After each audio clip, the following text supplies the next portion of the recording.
hey guys আসসালামু আলাইকুম মই অন্য এটা ভিডিঅ'লৈ সকলোকে স্বাগতম জনাইছোঁ আশা কৰোঁ সকলো ভালেই আছে ময়ো ভালে আছোঁ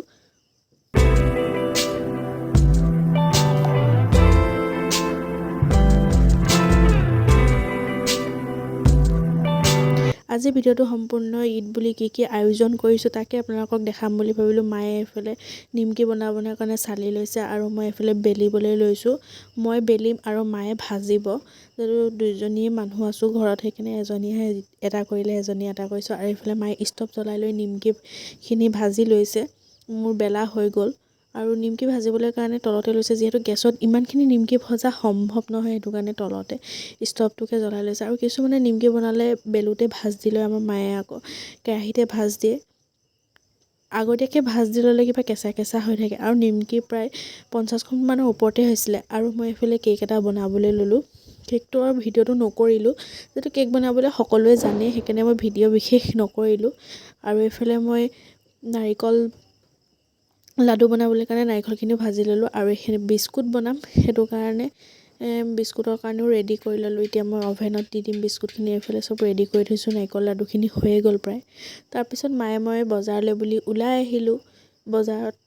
কেইটামান বজাৰ কৰিবলৈ আছিলে এয়া ঈদৰ আগদিনাৰ পৰিৱেশ বজাৰত দেখিছেনে কিমান মানুহ বহুত মানুহ তাৰপিছত মায়ে ক'লে মই জোতা এযোৰ লওঁ যিহেতু আমিও লৈছোঁ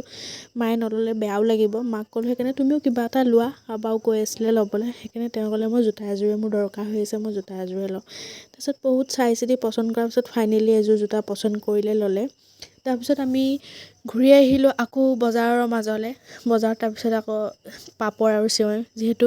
ঈদ বুলি ক'লে পাপৰ আৰু চেৱৈ নহ'লে ঈদ যেন নালাগেই ঘৰলৈ নানিলে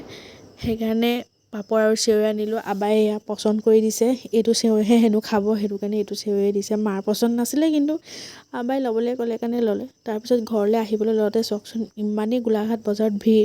তাৰপিছত মাক মই ঘৰত পোনে পোনে থৈ মই পাৰ্লাৰলৈ বুলি ওলাই আহিলোঁ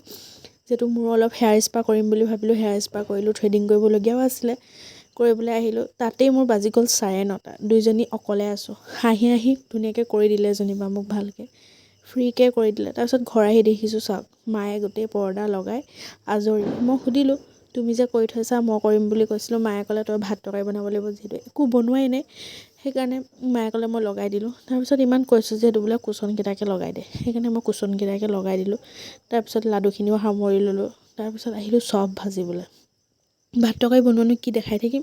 সেইকাৰণে সেইবোৰ নেদেখালোঁ তাৰপিছত ভাবিলোঁ এনেই আছোঁ মই চবখিনিকে ভাজি পেলাওঁ চবখিনিও ভাজিবলৈ ল'লোঁ যিহেতু ঈদ বুলি ক'লে আলহী এটা আহিলে চবখিনি উলিয়াই দিলে ভাল নালাগে বিশেষকৈ মানে আমাৰ ঘৰত মানে চব থাকেই প্ৰায় থাকে এনেও থাকে ঈদ বুলি নহয় এনেও থাকে চব এখন উলিয়াই নিদিলে মানুহ এজন আহিলে চব এখন উলিয়াই নিদিলে নিজৰে বেয়া লাগে আৰু আজি ভিডিঅ'টো ইমানেই আছিলে যদিহে ভিডিঅ' চাই ভাল লাগিলে please like comment share subscribe কৰিবলৈ নাপাহৰিব আৰু ভিডিঅ'বোৰ বন্ধুবৰ্গৰ মাজত শ্বেয়াৰ কৰিবলৈ নাপাহৰিব অন্য এটা ভিডিঅ'লৈ আকৌ আপোনালোকৰ মাজলৈ আহিম আজিলৈ আহিছোঁ bye bye love you all